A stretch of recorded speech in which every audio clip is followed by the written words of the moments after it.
अब देखो क्वेश्चन 2 बताते हैं बहुत अच्छे अच्छे। एक नया शब्द है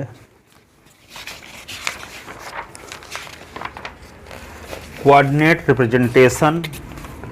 2 थ्योरम बताना है, उसके लिए जो चीज़ें ज़रूरी है उसको बता रहे हैं अभी। कोऑर्डिनेट रिप्रेजेंटेशन ऑफ वेक्टर, लिखो heading coordinate representation, coordinate representation of A vector, of ए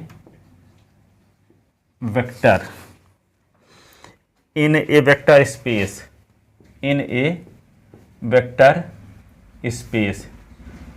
इसका मतलब क्या है सुन लो, पहले अच्छे से समझा देते हैं।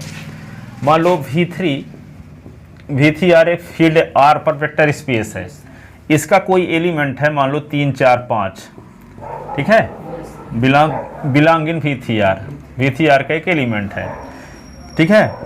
अब इसका एक बेसिस है यस इज इक्वल टू, ऐसे मान लो 1 2 3 2 3 0, ऐसे कुछ भी 0 5 6 ऐसे इसका बेसिस है, ठीक है, V3 का। तो V3 का ये बेसिस है और V3 का ये एलिमेंट है।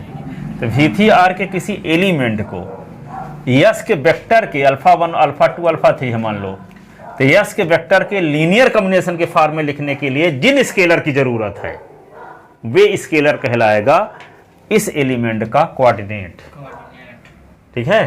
तो जैसे मान लो V3 क्या है, फील्ड R पर या फील्ड F पर वेक्टर स्पेस है, यस V3 का क्या है, एक बेसिस है, यस V3 का बेसिस है, ठीक है। अब V3 का कोई एलिमेंट उठा लें 3 4 5, मान लो कोई एलिमेंट है, पर्टिकुलर एलिमेंट है, तो इस एलिमेंट को बेसिस के वेक्टर के लीनियर कॉम्बिनेशन के फॉर्म में लिखने के लिए जिन स्केलर की जरूरत पड़ेगी उन स्केलर का ट्रिक है या ट्रिपल क्या कहलाएगा, इस एलिमेंट का कोऑर्डिनेट। तो मान लो कि यस के वेक्टर, इस एलिमेंट को यस के वेक्टर के लीनियर कॉम्बिनेशन के फॉर्म में लिखने के लिए स्केलर की जरूरत है A1 A2 A3। तो A1 A2 A3, तो यहां पे क्या लिख दें 3 4 5, और यहां क्या लिखें A1 into alpha 1, A1 into alpha 1, A2 into alpha 2, A3 into alpha 3। अब A1 A2 A3 की वैल्यू निकाल लें। तो A1 A2 A3 की जो वैल्यू होगी, मान लो A1 की वैल्यू आ गई 5, A2 की वैल्यू आ गई 7, A3 की वैल्यू आ गई 9, ठीक है। तो यहाँ पे ये 3 4 5 का कोऑर्डिनेट क्या होगा, 5 7 9 बेसिस यस के रिस्पेक्ट, बेसिस यस के रिस्पेक्ट, ये इस पॉइंट का ये कोऑर्डिनेट कहलाएगा 5 7 9। 5 7 9 क्या कहलाएगा, 5 7 9 कहलाएगा इस एलिमेंट का कोऑर्डिनेट रिप्रेजेंटेशन बेसिस यस के रिस्पेक्ट, बेसिस यस के रिस्पेक्ट, ठीक है। तो V3 फील्ड R पर एक वेक्टर स्पेस है, यस क्या है, V3 का बेसिस है, ठीक है। और V3 का कोई एलिमेंट है मान लो अल्फा, कोई एलिमेंट है अल्फा, तो अल्फा को यस के वेक्टर के लीनियर कॉम्बिनेशन के फॉर्म में लिखने के लिए जिस स्केलर की जिन स्केलर की जरूरत है वे स्केलर कहलाता है इस एलिमेंट का कोऑर्डिनेट, इस एलिमेंट का कोऑर्डिनेट। बोल लोगे, अभी एक बार सुनो, अब बोलने के हिसाब से सुनना। V3 फील्ड F पर वेक्टर स्पेस है, V3 फील्ड F पर वेक्टर स्पेस है, यस क्या है, V3 का बेसिस है, अल्फा इज इक्वल टू 3 4 5 एक एलिमेंट है V3 का। तो इस एलिमेंट को, ठीक है, बेसिस के वेक्टर के लीनियर कॉम्बिनेशन के फॉर्म में लिखने के लिए, बेसिस के वेक्टर के लीनियर कॉम्बिनेशन के फॉर्म में लिखने के लिए, बेसिस के वेक्टर के लीनियर कॉम्बिनेशन के फॉर्म में लिखने के लिए जिन स्केलर की जरूरत है, जिन स्केलर की जरूरत है वे स्केलर का जो ट्रिपल है, उन स्केलर का ट्रिपल ये हो गया, ठीक है। ऐसे कामा लगा के ब्रैकेट लगे, ट्रिपल पढ़ेंगे, जब रहता है तो यन टपल पढ़ते हैं, ठीक है, और जब 2 रहता तो उसको ऑर्डर्ड पेयर पढ़ते हैं, ठीक है। तो ये ट्रिपल जो कहलाएगा इस पॉइंट अल्फा का कोऑर्डिनेट कहलाता है, ठीक है। तो V3 फील्ड F पर वेक्टर स्पेस है, यस V3 का बेसिस है।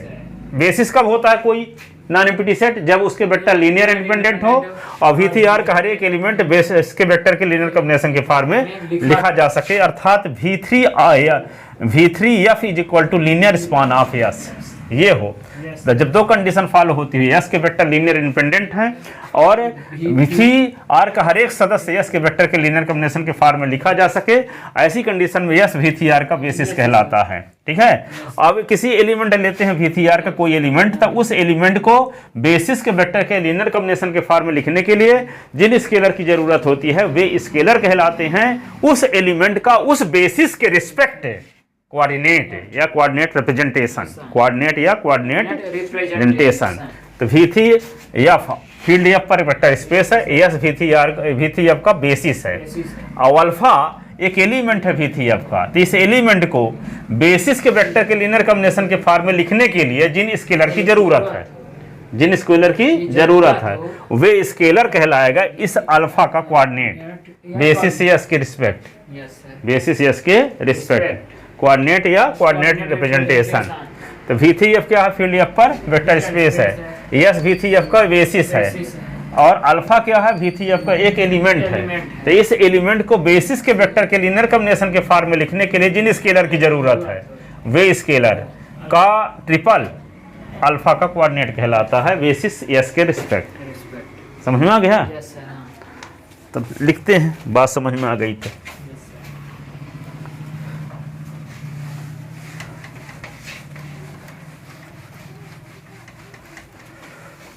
तो लिखो let V3 F be any vector space over field F and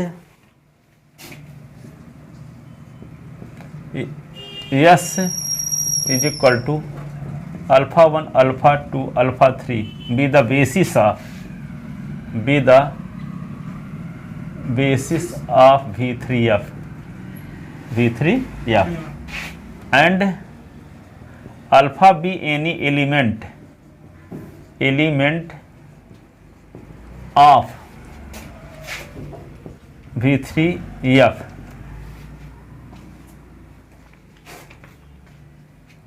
ठीक है? Yes, sir. If there exist A1, A2, A3 belong in F such that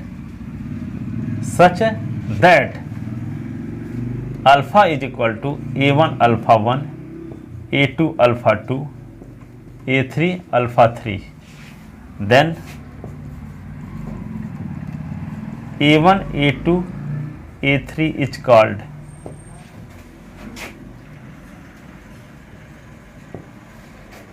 coordinate representation, coordinate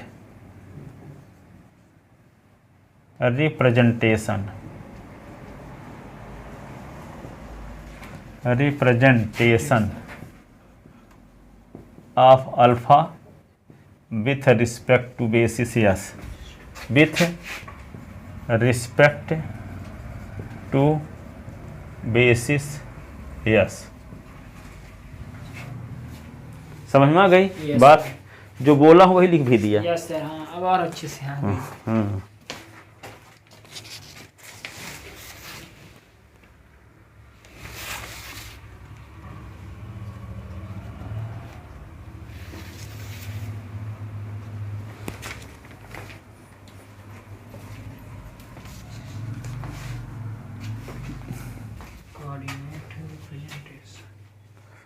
ठीक है? Yes sir. इसका pure Hindi अनुवाद यह है कि V3F क्षेत्र एफ पर एक सदिश समष्टि है, यस भी का आधार है और अल्फा V3F का कोई आर्बिटेरी एलिमेंट है, स्वेच्छ अवयव है। ठीक है? तो अल्फा को यस के सदिशों के एक घात संचय के रूप में व्यक्त करने के लिए जिन अदिशों की जरूरत है उन अदिशों का त्रिक है उस अल्फा का क्या निर्देशांक कहलाता है या निर्देशांक निरूपण कहलाता है। ठीक है? निर्देशांक निरूपण। तो जो हिंदी में लिखना चाहते हैं इसको लिख सकते हैं हिंदी में भी ऐसे। अब चलो देखो आगे एक क्वेश्चन लेते हैं। Find the coordinate representation of the vector. Question है find the coordinate representation find the coordinate representation of the vector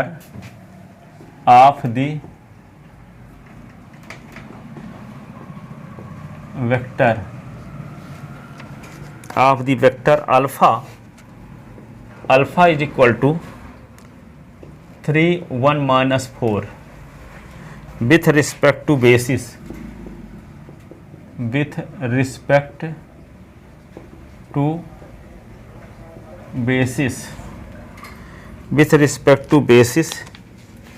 b is equal to 1 1 1। तो बीटा है कि बी है? b बेसिस का मतलब b होगा, यस। b 0 1 1 0 0 1। ठीक है। अब ये कहता है इस एलिमेंट का कोऑर्डिनेट रिप्रेजेंटेशन निकालिए। ठीक है, यस इस बेसिस के रिस्पेक्ट। ठीक है, यस सर। तो इसका मतलब 3 एलिमेंट हैं तो 3 स्केलर ले लें, a1 a2 a3। तो a1 into alpha 1, a2 into alpha 2, a3 into alpha 3 और लेफ्ट साइड में लिख दो 3 1 माइनस 4। माइनस 4। 3 इक्वेशन बन जाएंगे, a1 a2 a3 की वैल्यू मिल जाएगी, यस सर। तो वही कोऑर्डिनेट हो जाएगा। Yes sir. ठीक है, कंपेयर करने के बाद इक्वेशन बनेंगे, उनको सॉल्व करोगे तो a1 a2 a3 की वैल्यू आ जाएगी, जो वही वैल्यू हो कहलाएगी अल्फा का कोऑर्डिनेट या कोऑर्डिनेट रिप्रेजेंटेशन। ठीक है, ये क्वेश्चन है, इसका सलूशन लिखते हैं। Given alpha be any arbitrary element of V3F, क्योंकि त्रिक के रूप में तो V3F का ही एलिमेंट होगा। And B is equal to 1 1 1 1 1 1 0 1 1 0 0 1 is basis of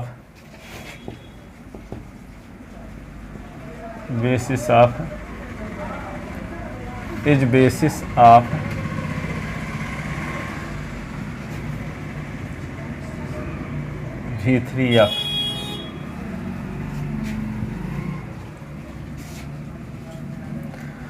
Then we have to find the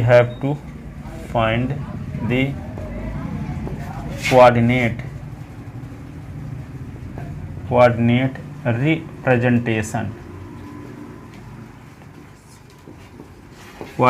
representation of alpha with respect to basis B।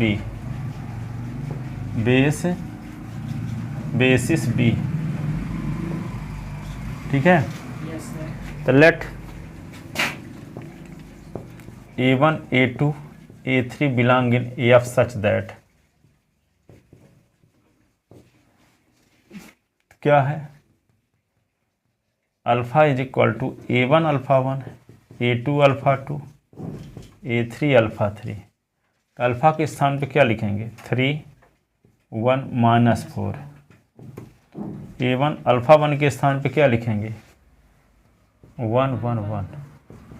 a2 alpha के स्थान अल्फा 2 0 1 1 a3 0 0 1। a3 1 माइनस 4, ये क्या होगा, a1 a1 0 a2 a2 a2 0 a3 0 a3 a3।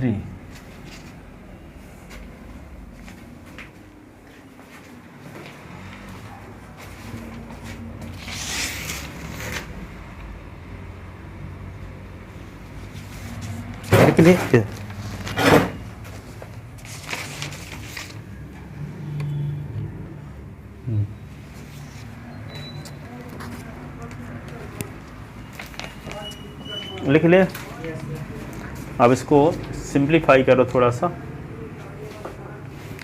तो solve करने से क्या आएगा, तीनों पॉइंट को जोड़ दो, यस सर। संगत अवयवों को।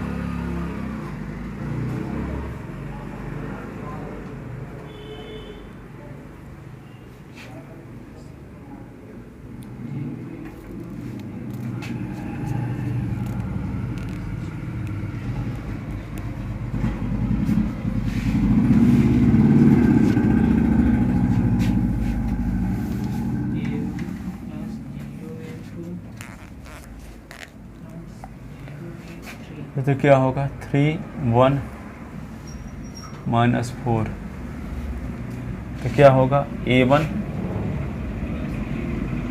0 A2 प्लस 0 A3, यही ना। Yes sir. फिर क्या लिख देंगे, ये A1 plus A2 plus 0 A3, A1 plus A2 plus 0 A3, A1 plus A2 plus A3, A1 plus A2 plus A3, ठीक है।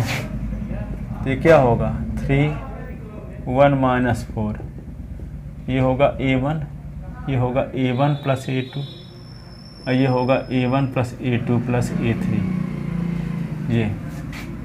तो कंपेयर करोगे तो क्या होगा, A1 is equal to 3, A1 plus A2 is equal to 1, A1 plus A2 plus A3 is equal to -4, ठीक है। तो A1 के स्थान पर 3 plus A2 is equal to 1, तो A2 इज इक्वल टू 1 -3, तो A2 इज इक्वल टू -2। अब A1 और A3 के A2 की वैल्यू रख दो तो A3 भी मिल जाएगा, है ना। Yes sir. A3 A1 मिल गया तो A1 की वैल्यू रख दिया तो A2 मिल गया। अब A1 A2 दोनों मिल गए तो यहाँ रख दो तो A3 भी मिल जाएगा। Yes sir. तो A1 के स्थान पे क्या रख दो 3, A2 के स्थान पे -2, A3 इज इक्वल टू -4, तो A3 इज इक्वल टू क्या होगा 2 -4 और -3, तो A3 इज इक्वल टू 2 -7, तो A3 is equal to -5।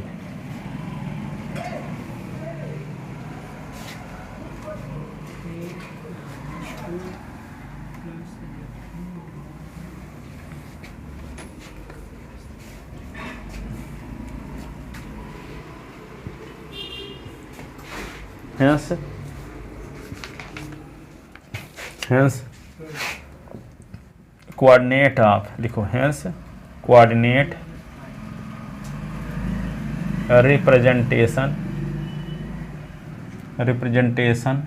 of alpha is equal to क्या, अल्फा इज इक्वल टू क्या था 3 1 -4, 3 -1 4, hence coordinate representation of alpha with respect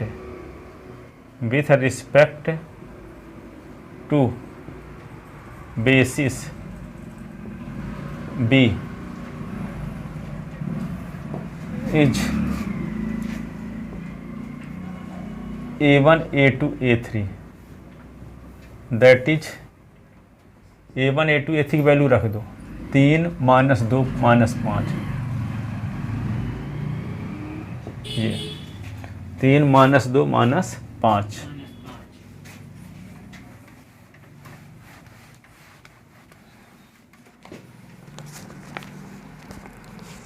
ये आ गया कोऑर्डिनेट रिप्रेजेंटेशन, है ना।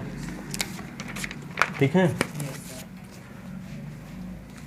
ये तो बढ़िया क्वेश्चन है, बढ़िया डेफिनेशन समझ में आ गई, क्वेश्चन भी बन जाएगा कि नहीं। Yes sir. हाँ।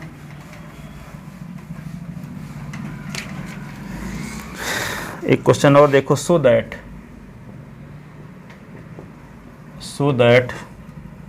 The set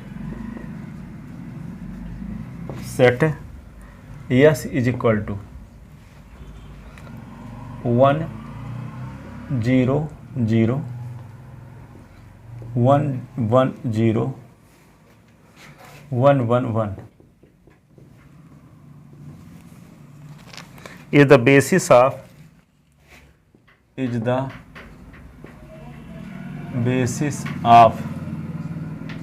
V3C, complex number यहाँ फील्ड है, yes sir. find the coordinate of vector, find also find the coordinate, coordinate representation कहो चाहे कोऑर्डिनेट कहो एक ही बात है ना। Yes, sir. Also find the coordinate, coordinate और कोऑर्डिनेट रिप्रेजेंटेशन दोनों लिखे देते हैं कि भूल ना जाओ कि एक ही चीज़ है। Yes, sir. Coordinate representation, coordinate representation of vector, of Vector. Vector 3 - 4 iota 7 iota 5 + 2 iota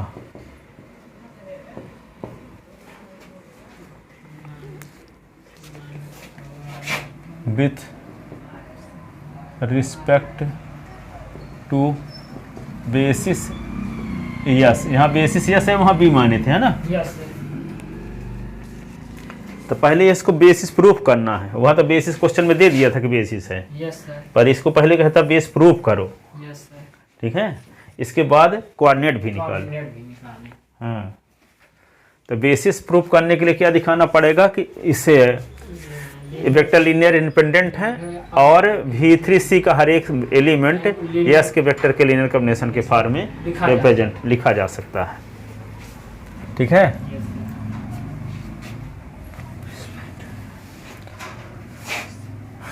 तो solution to proof S is basis of V3C, we have to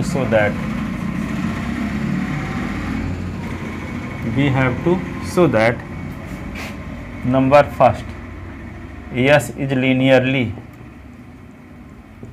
independent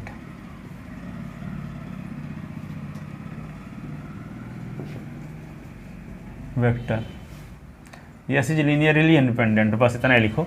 दूसरा क्या दिखाओगे, V3C is equal to linear span of S, ऐसे यही ना। Yes, sir. तो S is linearly independent दिखाने के लिए तीन स्केलर लेते हैं A1 A2 A3 और A1 alpha 1 plus A2 alpha 2 plus A3 alpha 3 equal to 0 करके A1 A2 A3 की वैल्यू निकालो, यदि सबकी वैल्यू 0 आ गई Yes, sir. तो यस के वेक्टर लीनियर इंडिपेंडेंट होंगे। ठीक है, तो क्या लिखते हैं, number first yes is linearly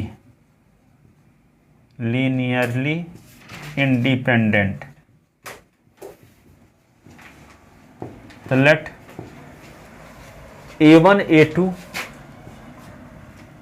A3 belong in F, A1 A2 A3 belong in F such that A1 alpha 1 plus A2 alpha 2 plus A3 alpha 3 is equal to 0 vector. तो A1 लिख लो, यहाँ अल्फा 1 के स्थान पे क्या लिखोगे, 1 0 0, A2 1 1 0, A3 1 1 1 is equal to 0 0 0। ठीक है, तो A1 0 A1 0 A1 A1 A1 0 A2 A2 0 A2 है ना, Yes, sir. A3 A3 A3 0 0 0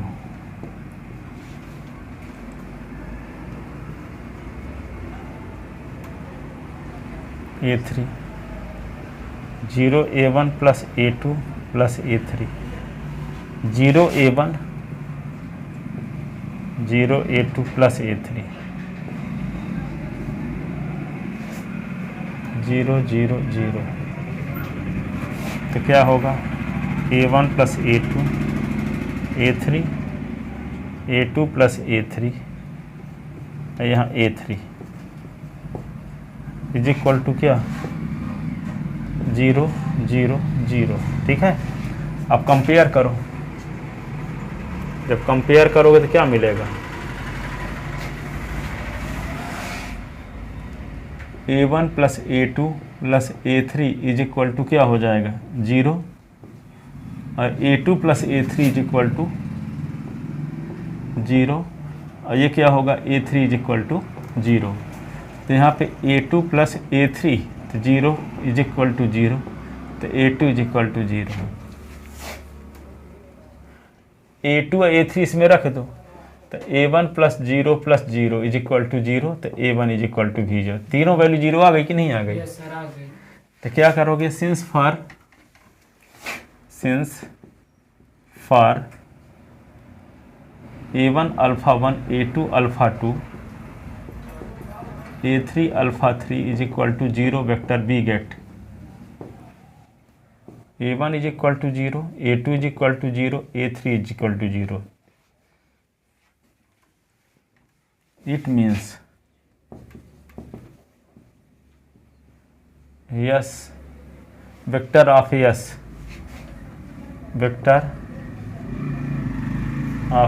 is linearly independent.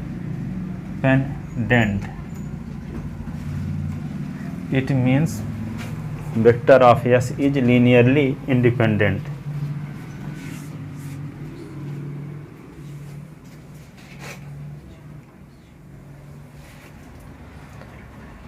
अब देखो एक चीज़ और है, एक थ्योरम है आगे कि तीन एलिमेंट का कोई भी वेक्टर जो लीनियर इंडिपेंडेंट हो वह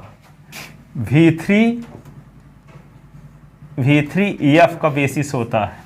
क्यों? V3F के स्टैंडर्ड बेसिस में एलिमेंट की संख्या 3 होती है। इसका स्टैंडर्ड बेसिस ये कहलाता है 1 0 0 0 1 0 और 0 0 1। ठीक है? तो V3F के स्टैंडर्ड बेसिस में एलिमेंट की संख्या 3 होती है, इसलिए 3 एलिमेंट का दुनिया का कोई भी सेट ले लो, यदि उसके वेक्टर लीनियर इंडिपेंडेंट है तो वह निश्चित रूप से V3F का बेसिस होगा। सिर्फ इतना ही दिखाना जरूरी रहेगा कि 3 एलिमेंट का बेसिस होना चाहिए, 4 का नहीं। तीन एलिमेंट का। यदि मान लो V4F है, V4F है और तो 4 एलिमेंट का कोई सेट है, यस में 4 एलिमेंट है और लीनियर इंडिपेंडेंट है, तो निश्चित रूप से इसका हर एक सदस्य यस के वेक्टर के लीनियर कॉम्बिनेशन के फॉर्म में लिखा ही जा सकेगा, उसमें कोई शक की बात नहीं है। ठीक है?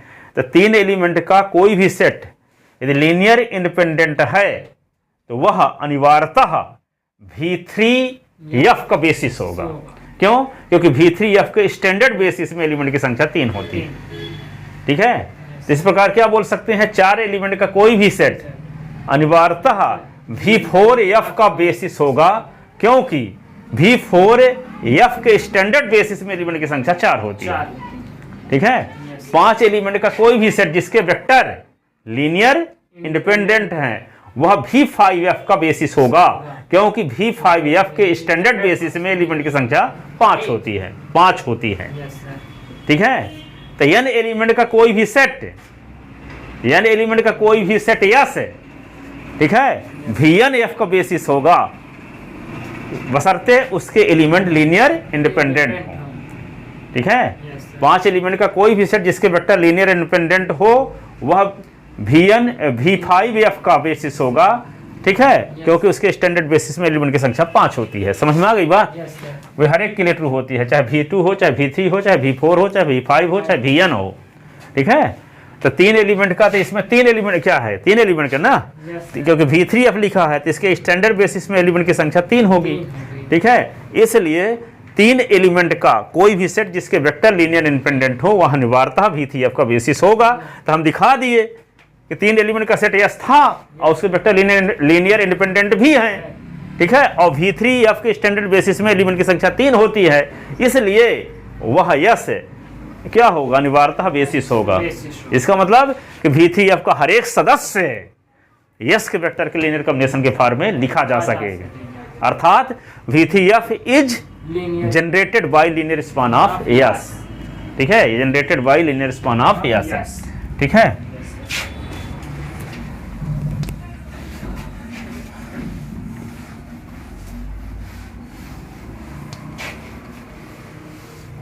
तो क्या लिखोगे, since number of element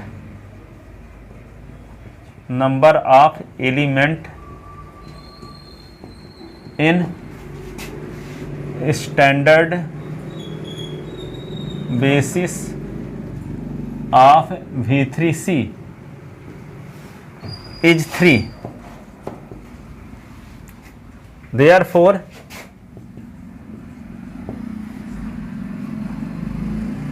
any set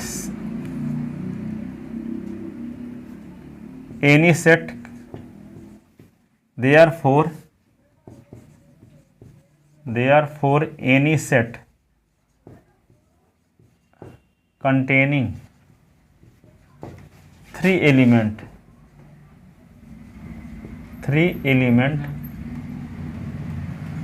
and these element are linearly independent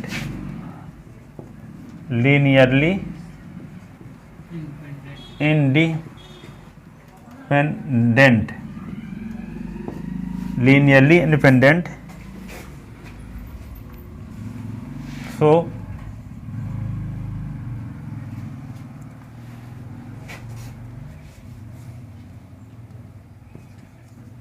that set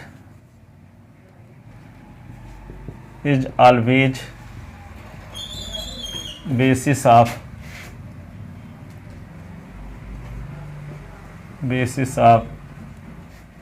V3C, that is V3C is equal to linear span of S। ठीक है, Yes sir.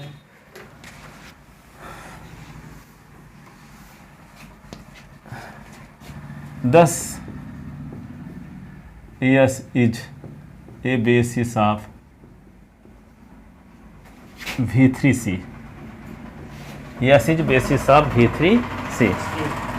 अब हम ये दिखाएंगे V3C के एक एलिमेंट दिया है, उस एलिमेंट का कोऑर्डिनेट भी निकालना है, कोऑर्डिनेट रिप्रेजेंटेशन। अभी तो बेसिस प्रूफ हुआ। Yes sir. अब जो एलिमेंट अल्फा दिया है उसका क्या निकालना चाहते हैं, कोऑर्डिनेट। तो अल्फा क्या दिया है बताओ, नाउ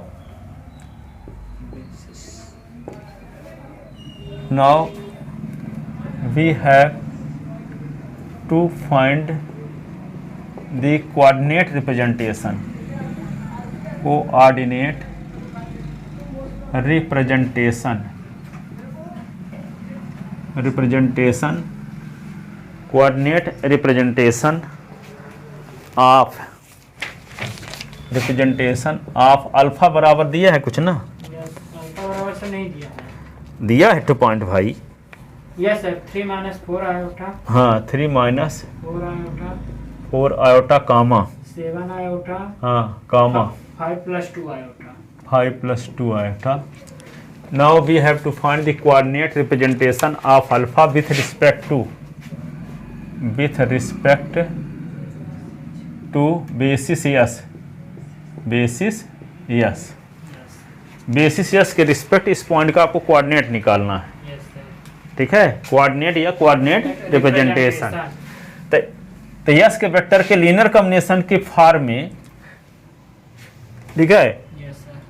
V3F के किसी एलिमेंट को, V3C के किसी एलिमेंट को यस के वेक्टर के लीनियर कॉम्बिनेशन के फॉर्म में लिखने के लिए जिन स्केलर की जरूरत होगी उन स्केलर का ट्रिपल इस पॉइंट का कोऑर्डिनेट कहलाएगा। Yes sir. तो वहां पे हम लीनियरली डिपेंडेंट में A1 A2 A3 ले चुके थे, इसलिए यहाँ अब A1 A2 A3 नहीं लेंगे, B1 B2 B3 ले लेते हैं। Yes sir. ठीक है, तो जूठा हो चुका है। Yes sir. ठीक है, तो यहाँ पे क्या कर लेते हैं, आदिश तो लेना है तो हम B1 B2 B3 ले लेते हैं अब, है ना। Yes sir. और यहाँ ये जो फील्ड का काम कौन कर रहा है, कॉम्प्लेक्स नंबर का सेट है, जिसकी ये एलिमेंट कॉम्प्लेक्स नंबर है, समिश्र संख्या जिसको बोलते हैं, इसीलिए तो आयोटा का यूज हुआ है। Yes sir. ठीक है, यहाँ पे रियल नंबर होता तो यहाँ पे कोई एलिमेंट होते 2 3 4 ऐसे होते, पर आयोटा के रूप में दिया है, इसका मतलब फील्ड इसका क्या है, कॉम्प्लेक्स नंबर का फील्ड है, कॉम्प्लेक्स नंबर का फील्ड है। तो क्या लिखते हैं, for this there exist B1 B2 और B3 belong in C such that 3 - 4 iota 7 iota और 5 + 2 आयोटा इज इक्वल टू क्या लिख दें B1 अल्फ़ा 1 B2 अल्फ़ा 2 और B3 अल्फ़ा 3 ऐसे ना। अब यहाँ पे क्या लिखोगे 3 - 4 आयोटा 7 आयोटा 5 + 2 आयोटा। यहाँ पे B1 लिख दो। अल्फ़ा 1 की वैल्यू क्या है? यस का पहला एलिमेंट क्या था बोलो जल्दी से। हाँ 1 0 0 1 0 0 1 1 0 बीट 1 1 1 0 फिर 1 1। तीनों 1 1। Yes sir. हाँ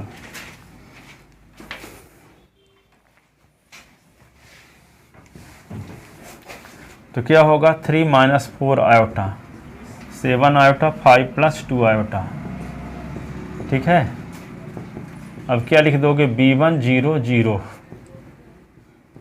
B2 B3 0 B1 B2 B3 ऐसे। ऐसा लग रहा कि BSc सेकंड ईयर फाइनल दोनों पढ़ रहे हैं। यस इकट्ठा एकदम दोनों बुक पूरा दे दिया भाई। सब कुछ। हाँ सर MSc दिया होगा। दोनों सेकंड ईयर फाइनल दोनों और वो भी लॉजिकल वाली। Yes sir. अब यही तो कुछ आराम मिल रहा होगा ऐसे सवालों में कुछ नहीं तो, यस सर, उधर तो एकदम वनवास दिखता था। तभी एक दिन सर बोल रहे थे कि उनके फर्स्ट पेपर में सब्जेक्ट पे चाहे सेकंड में चाहे बच ही जाए।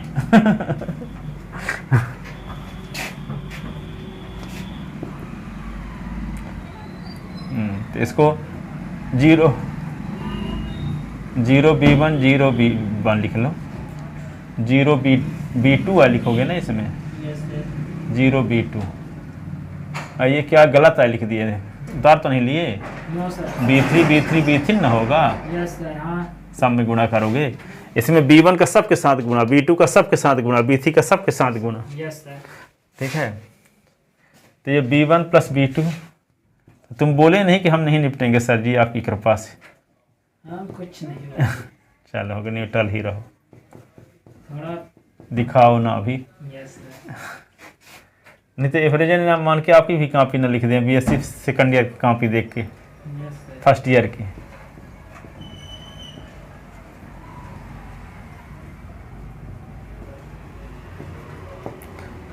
अब 100 लड़के सब गलत सलत लिखे हैं तो लगेगा 101वां भी गलत लिखा होगा। Yes sir.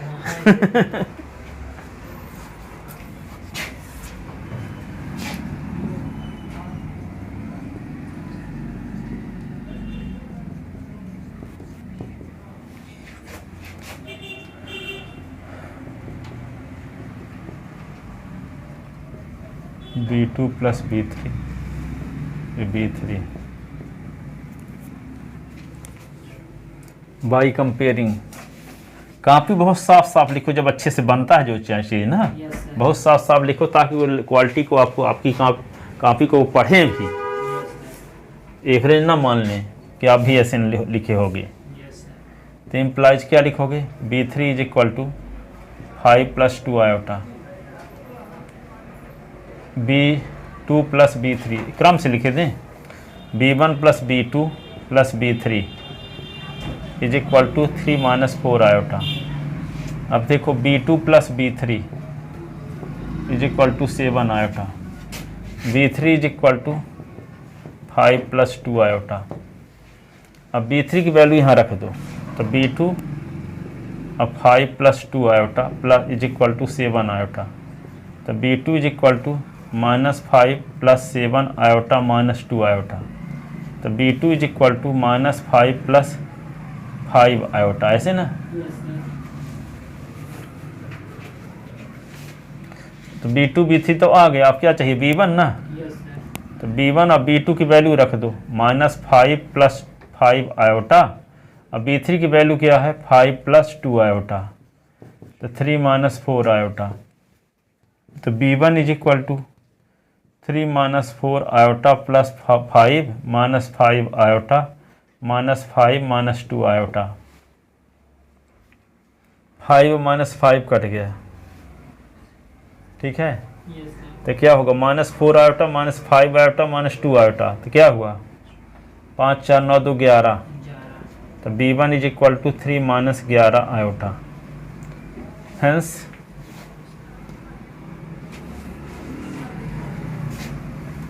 Hence coordinate of alpha with respect to basis S. Hence coordinate of alpha with respect to basis S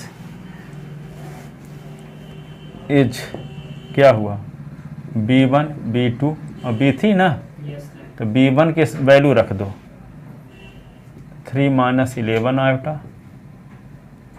minus 5 plus 5 iota और 5 प्लस 2 आयोटा,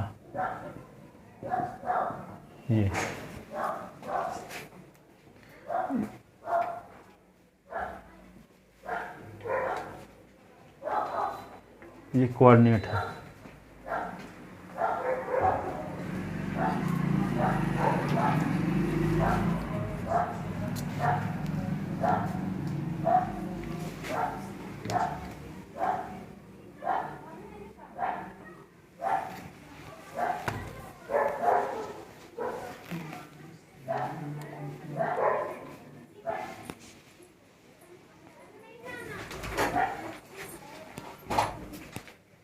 आज कितने घंटे तक पढ़ाएंगे? हो गए, ख़त्म हो गए, ठीक है जाओ।